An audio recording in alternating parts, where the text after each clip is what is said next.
Very good evening student. Rajiv Gandhi memorial teachers training college की तरफ से हो रही ऑनलाइन वीडियो क्लासेस में एक बार फिर से आपका स्वागत है। जैसा कि आप सभी जानते हैं कि आपके सिलेबस के हिसाब से आज हमें काइंड्स ऑफ एजुकेशनल रिसर्च के बारे में पढ़ना है, जिसमें कि बेसिकली हम पढ़ेंगे बेसिक, अप्लाइड, इवैल्यूएशन और एक्शन रिसर्च। दूसरे पॉइंट में हमें ये सारी चीज़ें पढ़नी हैं। तो आइए हम शुरुआत करते हैं। Kinds of educational research, fundamental, applied, action and evaluation research. Dear student, जैसे कि आप अपने सिलेबस में देख सकते हैं सेकेंड पॉइंट में कि हमें 4 तरह की रिसर्च के बारे में पढ़ना है। Fundamental research, applied research, action research, evaluation research. आइए एक एक करके हम इन चारों रिसर्च के बारे में जानते हैं। सबसे पहला है बेसिक रिसर्च, जिसे हम फंडामेंटल रिसर्च और प्योर रिसर्च भी कहते हैं। हिंदी में इसे मौलिक अनुसंधान भी कहा जाता है। ये क्या होती है? It is undertaken for the sake of knowledge without any intention to apply it in practice.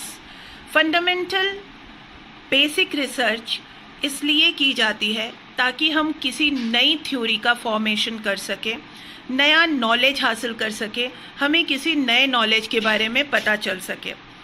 This research helps in developing theories by discovering broad generalization and principle. ये रिसर्च बेसिकली थ्योरीज कंडक्ट करने के लिए होती है या theories का development करने के लिए होती है। ये जो फंडामेंटल और बेसिक रिसर्च है, ये प्योर नॉलेज के इन्वेंशन के लिए होती है। जब हम किसी नए नॉलेज को इन्वेंट करना चाहते हैं, नया और प्योर नॉलेज हम जब खोजना चाहते हैं, डिस्कवर करना चाहते हैं, उस तरह की सभी रिसर्च को हम फंडामेंटल रिसर्च या बेसिक रिसर्च कहते हैं। It is basically done for theoretical objective. Fundamental research वो सारी रिसर्च होती है जो कि इस मोटिव के साथ की जाती है कि उससे हम अपने थियोरेटिकल ऑब्जेक्टिव की पूर्ति करेंगे। इसका मुख्य उद्देश्य ये होता है कि हम इससे नए ज्ञान को विकसित कर सकें, नए नॉलेज को जनरेट कर सकें, हमें कुछ नया ज्ञान, नया अध्ययन प्राप्त हो। इसलिए फंडामेंटल रिसर्च प्योर या बेसिक रिसर्च की जाती है। तो स्टूडेंट्स, आप समझ पा रहे होंगे कि फंडामेंटल रिसर्च और बेसिक रिसर्च रिसर्च का प्यूरेस्ट फॉर्म है, जिसमें कि नया नॉलेज, नए शोध या नई थ्योरीज की फॉर्मेशन होती है। इसके बाद हम देखते हैं, इसके बाद है अप्लाइड रिसर्च। अप्लाइड रिसर्च क्या होती है? अप्लाइड रिसर्च का मतलब है it utilizes principle made by fundamental research to know the problems with best possible manner. Applied research उस रिसर्च को कहते हैं जिसमें कि हम किसी भी नॉलेज को अप्लाई करते हैं किसी भी प्रॉब्लम के सल्यूशन के लिए। जब हम जो नॉलेज हमारे पास ऑलरेडी है, उस नॉलेज को हम किसी भी प्रॉब्लम के सल्यूशन के लिए बेस्ट पॉसिबल मैनर में अप्लाई करते हैं या उसके प्रिंसिपल्स को अप्लाई करते हैं, तो उसे हम अप्लाइड रिसर्च कहते हैं। अप्लाइड रिसर्च इसलिए इस्तेमाल की जाती है ताकि हम किसी भी प्रॉब्लम को इमीडिएटली सॉल्व कर पाएँ। Undertaken to solve an immediate problem. इसका एम क्या है? Aims at finding a solution for an immediate problem facing a society और एन इंस्टीट्यूशन और ऑर्गेनाइजेशन। जब किसी भी बड़ी संस्था, बड़ी ऑर्गेनाइजेशन या सामाजिक स्तर पर कोई ऐसी समस्या होती है जिसके इमीडिएट सॉल्यूशन या इमीडिएट समाधान की ज़रूरत होती है, तो जो नॉलेज हमारे पास पहले से है, उस नॉलेज को जब हम अप्लाई करते हैं तो उसे हम अप्लाइड रिसर्च कहते हैं। डियर स्टूडेंट्स, फंडामेंटल और अप्लाइड रिसर्च में बिल्कुल भी कंफ्यूज नहीं होना है। उसका कारण ये है कि फंडामेंटल रिसर्च जो है वो नॉलेज जनरेशन के लिए किया जाता है। फंडामेंटल रिसर्च की अगर मैं एग्जांपल दूं कि कैफीन के सेवन से मस्तिष्क पर क्या असर पड़ता है। अगर हम इसके बारे में रिसर्च करना चाहते हैं तो वो फंडामेंटल रिसर्च है। फंडामेंटल रिसर्च इसलिए है क्योंकि ये एक स्टडी है जिसमें कि हमें फिल्टर्ड और प्योर नॉलेज मिलेगा कि कैफीन के सेवन से मस्तिष्क पर क्या असर पड़ता है। अ study looking at how caffeine consumption impacts the brain. तो ये एक नया नॉलेज है जो कि ये स्टडी करने के बाद हमें मिलेगा। और जब हम अप्लाइड रिसर्च की बात करेंगे तो अप्लाइड रिसर्च में हम ये देखेंगे कि कौन से वेज हैं जिसको अप्लाई करके हम किसी भी चीज़ में इम्प्रूवमेंट कर सकते हैं। जैसे कि वो किस तरह के तरीके हैं जो इसको अप्लाई करके हम बच्चों के लिए स्कूल जाने की क्रम में सुधार ला सकते हैं, वो अप्लाइड रिसर्च होता है। फॉर एग्ज़ाम्पल कि प्राथमिक विद्यालयों में बदमाशी को कैसे रोका जाए। तो प्राथमिक विद्यालयों में बदमाशी को रोकने के हम वो सारे मेथड अप्लाई करेंगे जो कि ऑलरेडी फंडामेंटल रिसर्च में खोजे जा चुके हैं। तो this is the applied research. अब हम आगे बात करते हैं एक्शन रिसर्च की। एक्शन रिसर्च क्या होता है? Action research means it aims is an immediate application but not any development of theory. Action research में किसी भी थ्योरी का डेवलपमेंट नहीं होता है, बल्कि इसका काम ये होता है कि इसमें इमीडिएट एक्शन लिया जाता है किसी भी प्रॉब्लम को सॉल्व करने के लिए। It is a research either initiated to solve an immediate problem or if the researcher finds any problem during the course of his field investigation and observation, he applies it.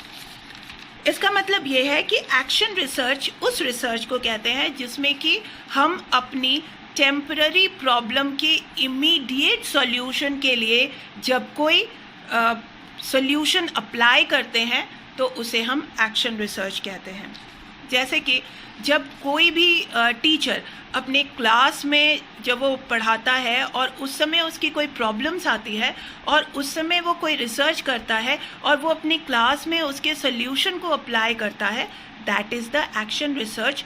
क्योंकि वो research सिर्फ और सिर्फ उसके particular problem के immediate solution के लिए की गई है। जैसे कि for example, how can I do to make handicapped children feel a part of my class। मतलब विकलांग बच्चों को अपनी कक्षा का हिस्सा बनाने के लिए मैं क्या कर सकती हूँ। इसका जो सॉल्यूशन निकल के आएगा उसको जब मैं अपने क्लास में अप्लाई करूँगी, दैट इज़ एक्शन रिसर्च। इसका एक और एग्जाम्पल मैं देती हूँ। जैसे for example, how can I encourage more parental support for what does on in classroom. मतलब मैं क्लास में जो कुछ भी करता हूँ या करती हूँ उसके लिए मैं अपने पेरेंट्स को, अभिभावकों के समर्थन को कैसे प्रोत्साहित करूँ। तो जिस प्रकार मैं अपने अभिभावकों को प्रोत्साहित कर सकती हूँ कि वो क्लासरूम के एक्टिविटीज़ में इंटरेस्ट लें, उसके लिए मैं जो कुछ भी करती हूँ, that is called action research. Okay, इसके बाद हम बात करते हैं इवैल्यूएशन रिसर्च की। इवैल्यूएशन रिसर्च क्या होता है?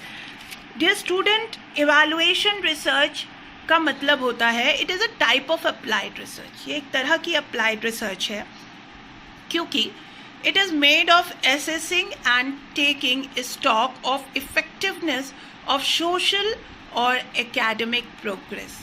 आपको पता है कि स्कूलों में इवैल्यूएशन होता है, स्कूलों में, कॉलेजों में, हर जगह पे इवैल्यूएशन होता है। और ये इवैल्यूएशन इसलिए ज़रूरी है ताकि बच्चों के प्रोग्रेस को समझा जा सके। बिल्कुल यही होती है इवैल्यूएशन रिसर्च। इवैल्यूएशन रिसर्च में वो काम किए जाते हैं जिससे कि हमें अपने अप्लाई किए हुए फार्मूलाज़ का फीडबैक मिले और हम ये जान सके कि हमने जो स्कीम अप्लाई की है, जो भी हमने थ्योरीज अप्लाई की है, उसका फीडबैक क्या है। It is basically related to performance measurement. जो परफॉर्मेंस मेजरमेंट के तरीके होते हैं ये उसी से ही संबंधित है। इम्पैक्ट और आउटकम असेसमेंट। जब भी हम ये देखते हैं कि हमारे किसी भी थ्योरी का क्या इम्पैक्ट हो रहा है, उसका आउटकम क्या हो रहा है, उसके असेसमेंट को ही इवैल्यूएशन रिसर्च कहते हैं।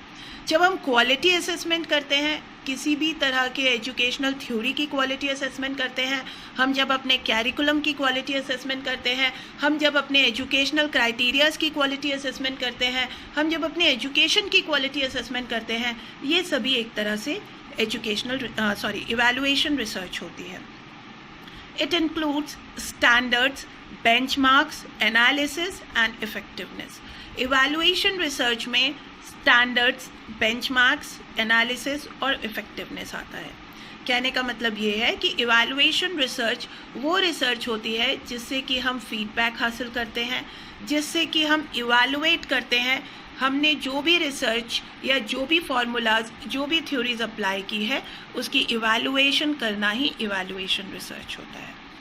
तो ये 4 तरह के रिसर्च है जो आपके सिलेबस के हिसाब से आज आपको बताई गई है।